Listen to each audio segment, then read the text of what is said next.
Hello बच्चों, let's read the question. The question here says that humus is an example of. चार options दिए हैं। A soil structure, B crystalloids, C organic colloids, D none of them.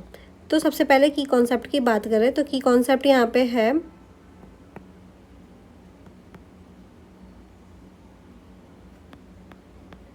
Properties of humus. Humus क्या होता है, सबसे पहले ये बात कर लेते हैं। तो ह्यूमस जो हमारा है वो है, ह्यूमस एक डार्क कॉम्प्लेक्स सॉलिड होता है। ये क्या है, ये डीकम्पोजिशन का एक स्टेबल प्रोडक्ट है। जो डीकम्पोजिशन होता है किसी भी ऑर्गेनिक मैटर का, उसका ये एक स्टेबल प्रोडक्ट होता है। इसके बाद ये फर्दर कोई भी डीकम्पोजिशन में नहीं जाता है, ये रेजिस्टेंस हो जाता है फिर डीकम्पोजिशन के।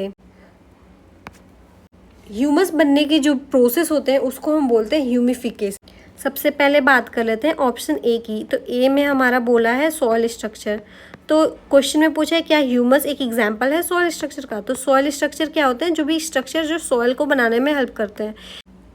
तो जो हमारा ह्यूमस होता है, ह्यूमस हमारा सॉइल स्ट्रक्चर बनाने में पार्टिसिपेट तो करता है, लेकिन उसका एक कंपोनेंट होता है, वो सॉइल स्ट्रक्चर नहीं होता। ये ह्यूमस एक कंपोनेंट होता है। ह्यूमस सॉइल को पोरोसिटी प्रोवाइड करता है, वाटर रिटेंशन प्रोवाइड करता है। इस तरह से ये सॉइल स्ट्रक्चर को बनाने में हेल्प तो करता है, लेकिन ये डायरेक्टली सॉइल स्ट्रक्चर में इन्वॉल्व नहीं है, ये उसका हेल्प करता है, उसका एक कंपोजिशन है सिर्फ। तो इस तरह से हमारा ऑप्शन ए रॉन्ग होता है। अब हम बात करते हैं ऑप्शन बी की। बी में बोला है क्रिस्टलॉइड।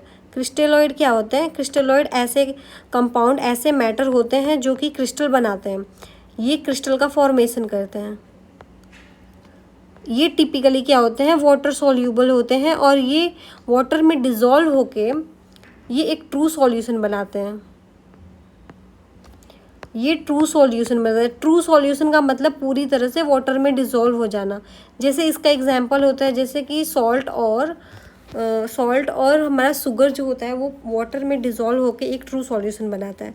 तो लेकिन हमारा ह्यूमस जो होता है ये तो स्मॉल पार्टिकल्स होते हैं, और ये एक क्रिस्टल नहीं बनाते। ये कोलॉइड का एक प्रॉपर्टी रखते हैं, ये पूरी तरह से वाटर में डिज़ोल्व नहीं होते हैं।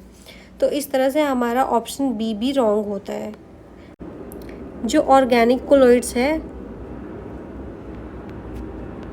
कोलॉइड्स क्या होते हैं, ये एक स्मॉल पार्टिकल्स होते हैं। ये पूरी तरह से वाटर में डिज़ोल्व नहीं होते हैं, ये फाइन होते हैं, लेकिन ये जो भी सॉइल का वाटर है उसमें ये मेंटेन रखते हैं खुद को, पूरी तरह से डिज़ोल्व नहीं होने देते। ये उसमें ऐसे ही प्रॉपर्टी शो करते हैं। तो जो हमारा ह्यूमस होता है ये एक कोलॉइड का प्रॉपर्टी शो करता है। जैसे कि ह्यूमस भी हमारा जो सॉइल के वाटर है उसमें कम्प्लीटली डिज़ोल्व नहीं होता, उसमें ये खुद को मेंटेन करके रखता है। ऑप्शन डी की बात कर लेते हैं।